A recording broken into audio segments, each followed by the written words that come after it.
Welcome everyone, তোমাদের সকলকে current affairs expert YouTube চ্যানেলে স্বাগত। আমি সন্দীপন স্যার। আজকে আমরা নতুন একটা টপিক আলোচনা করব, অর্থাৎ কারেন্ট অ্যাফেয়ার্সের বেশ কিছু কোশ্চেন এখানে আলোচনা করব। এবং যার ফার্স্ট কোশ্চেন তোমরা স্ক্রিনে দেখতে পাচ্ছ কি রয়েছে, কি বলেছে? দ্য নিউ সাবভেরিয়েন্ট অফ কোভিড-19 which has been detected in the state of Kerala. অর্থাৎ কিছুদিন পূর্বে আমাদের দেশে কোভিড-19 যে নতুন সাবভেরিয়েন্ট আবিষ্কার হয়েছিল বা যেটা প্রথম পাওয়া গিয়েছিল ভারতবর্ষের কোন রাজ্যে? মনে রাখবে কেরল রাজ্যে যেটা প্রথম পাওয়া গিয়েছিল। তো আমাদের কোশ্চেনটা করেছে এই সাবভেরিয়েন্টটার নাম কি যেটা প্রথম তোমার পাওয়া গিয়েছিল? তো মনে রাখবে এটার নাম হলো JN1। এটা হলো ভারতবর্ষে প্রথম কোন রাজ্যে পাওয়া গিয়েছে? কেরল রাজ্যে এটা প্রথম পাওয়া গিয়েছিল। পরের কোশ্চেন কি বলেছে? The team which has won the Vijay Hazare trophy. তাহলে আমাদের যদি কোশ্চেন করে এই বিজয় হাজারে ট্রফি কোন খেলার সঙ্গে যুক্ত, তাহলে মনে রাখবে ক্রিকেট খেলার সঙ্গে যুক্ত। তো সেই বিজয় Hazare trophy 2023 defeating Rajasthan in the finals play in Rajkot. তাহলে কাকে হারিয়েছে? রাজস্থানকে হারিয়ে এরা তোমার জয়লাভ করেছে। কারা? একটি টিম। তো খেলাটা কোথায় অনুষ্ঠিত হয়েছে? গুজরাটের রাজকোটে অনুষ্ঠিত হয়েছে। তাহলে আমাদের যেটা কোশ্চেনে জানতে চাইছে, উইনার টিমটার নাম কি? তো উইনার টিমের নাম যদি আমরা বলি, তাহলে নামটা মনে রাখবে ভালো করে, হরিয়ানা। আর রানার্স টিম তো এখানেই বলেই দিয়েছে, অর্থাৎ রাজস্থান। এবং মনে রাখবে এই যে বিজয় হাজারে ট্রফি, যেটা আমাদের ফার্স্ট এডিশন বা প্রথম কবে এটা অনুষ্ঠিত হয়েছিল, তাহলে মনে রাখবে 93-94-তে ফার্স্ট টাইম এটা অনুষ্ঠিত হয়। আর সর্বশেষ যেটা আমাদের হলো, তাহলে কবে? 23-24-এ লাস্ট এটা অনুষ্ঠিত হয়েছে। আর কি মনে রাখবে? এই টুর্নামেন্টটা সবচেয়ে বেশিবার যদি বলি কারা জয়লাভ করেছে, অর্থাৎ ম্যাক্সিমাম টাইম যদি বলি জয়লাভ করেছে, তাহলে মনে রাখবে তামিলনাড়ু। এরা কতবার জয়লাভ করেছে? 5 বার এই টুর্নামেন্টটা জয়লাভ করেছে। কোন টুর্নামেন্ট? বিজয় হাজারে ট্রফি। পরের কোশ্চেনে কি বলেছে? The venue of international Gita Mahotsav. কি বলেছে?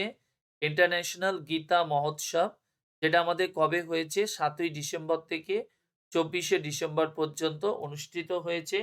এটা জানতে চাইছে ভারতবর্ষের কোথায় এটা অনুষ্ঠিত হয়েছে। প্রথমত এটা কোথায় হয়েছে যদি বলা হয়, তাহলে এটা আগে বলে নিই।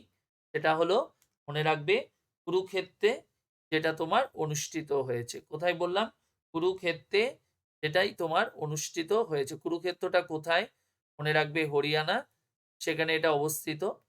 আর একটা কোশ্চেন মনে রাখতে পারো, যেটা আমাদের কলকাতাতে হলো, সেটা কি বললাম? লাখো কণ্ঠে, অর্থাৎ কি বলছে? লাখো কণ্ঠে গীতা পাঠ। ওকে, লাখো কণ্ঠে গীতা পাঠ এটা আমাদের কোথায় হয়েছে? মনে রাখবে কলকাতাতে অনুষ্ঠিত হয়েছে কিছুদিন আগে। ওকে, আর এটা আমাদের বলেছে ইন্টারন্যাশনাল গীতা মহোৎসব, এটা বললে কুরুক্ষেত্র, হরিয়ানা। এবার আসি আমাদের পরের কোশ্চেনে। পরের কোশ্চেনটা দেখো আমাদের কি বলেছে। বলছে the Indian poet and critic who has been awarded the Rabindranath Tagore literary prize. তাহলে পুরস্কারটার নাম কি? Rabindranath Tagore literary prize for her book salt and pepper selected poems. এই বইটার জন্য তাকে এই পুরস্কারটা প্রদান করা হয়েছে। তাহলে সবার আগে যদি বলে এই পুরস্কারটা চালু হয়েছে কবে, তাহলে মনে রাখবে চালু হয়েছে 2018 সালে এটা শুরু হয়। এবং এদের প্রাইস মানি যদি আমরা বলি কত? ইউএসডি 10,000 এদের হলো প্রাইস মানি। তাহলে আমাদের যদি বলে এই বইটির জন্য এই রবীন্দ্রনাথ টেগোর লিটারেরি প্রাইজ কাকে দেওয়া হয়েছে, তাহলে মনে রাখবে নামটা সুকৃতা, এর নাম বললাম সুকৃতা পল কুমার।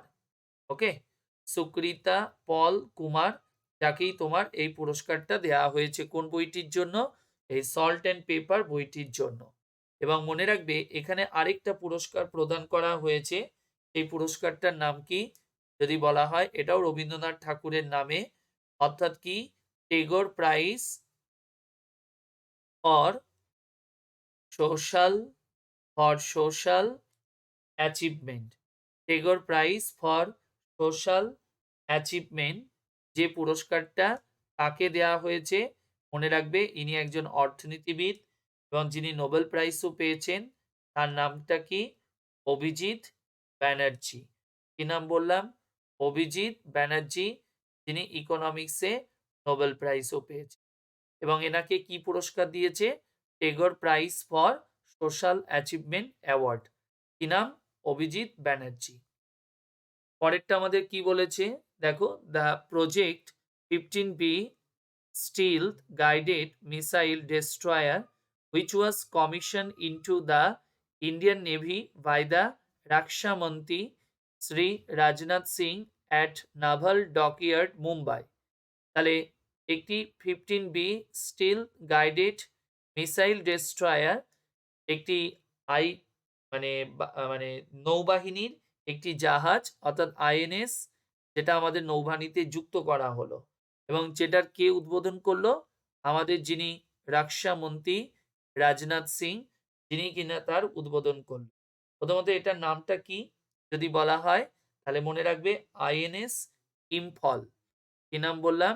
আইএনএস ইম্ফল, যেটাই তোমার উদ্বোধন করেছে। এবং মনে রাখবে এটা কারা তৈরি করেছে? তাহলে মনে রেখো এটা মাজাগাঁও ডক, যারা কিনা এটা তোমার উদ্বোধন করে বা তৈরি করেছিলেন। মাজাগাঁও ডক লিমিটেড, এরা তোমার এটা তৈরি করে। আর এটা যদি বলি আমাদের কোন ক্লাসের একটি জাহাজ, মনে রাখবে সেটা বিশাখাপট্টনম। বিশাখাপট্টনম যে ক্লাস, এই ক্লাসের এটা একটি জাহাজ। ওকে। আর যদি কোশ্চেন দেয় এই জাহাজটার নামটা কি, সেটা তো বললাম আইএনএস ইম্ফল। এবং এটা 26শে ডিসেম্বর 2023 যেটা আমাদের উদ্বোধন করা হয়েছিল। ওকে। পরের কোশ্চেনে কি বলেছে দেখো, বলছে the Indian politician and actor recipient of highest award of Tamil Nadu Kalaimani and founder of political party DMDK who passed away on 28 December 2023। তার মানে 28শে ডিসেম্বর এই ভদ্রলোক মারা যান, যিনি কিনা একজন রাজনীতিবিদ, সাউথের একজন অভিনেতাও এনাকে আমরা বলে থাকি। তো এনার নামটা কি? মনে রাখবে বিজয়াকান্ত। কি নাম বললাম? বিজয়াকান্ত নারায়ণ। কে বড় নাম, সাউথের ইনি একজন বড় অভিনেতাও এনাকে আমরা বলে থাকি। কি নাম? বিজয়াকান্ত নারায়ণ বিজয়া রাজ। ওকে, এটা হলো তার নামটা, ভালো করে এটা মাথায় রেখো। ওকে, তাহলে আমাদের যদি কোশ্চেন করে এনার নামটা কি? বিজয়াকান্ত নারায়ণন বিজয়া রাজ। ওকে, এবার আসি পরেরটায়। পরেরটা আমাদের কি বলেছে? The United Nation Organization has declare 2024 as the International Year of.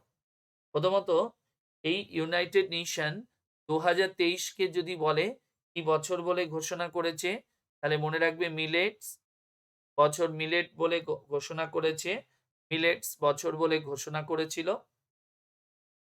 আর আমাদের কোশ্চেন করেছে এবছরে অর্থাৎ 2024 সালটিকে যদি বলি আমরা কি বছর বলে ঘোষণা করেছে, তাহলে মনে রাখবে এর নামটা দেয়া হয়েছে কি নাম? ক্যামেলিডস। খুব ভালো করে এটা মাথায় রেখো। তাহলে 2024 সালটাকে কি বছর বলে ঘোষণা করেছে? ক্যামেলিডস বছর বলে ঘোষণা করা হয়েছে। আর 23টাকে তো বললাম মিলেট বছর বলে অ্যানাউন্সমেন্ট করা হয়েছে। এই হলো আমাদের আজকের ক্লাস। যদি আমার ক্লাস তোমাদের ভালো লাগে অবশ্যই প্লিজ চ্যানেলটিকে সাবস্ক্রাইব করবে, শেয়ার করবে এবং লাইক কমেন্ট। সকলে ভালো থেকো। Bye, tata.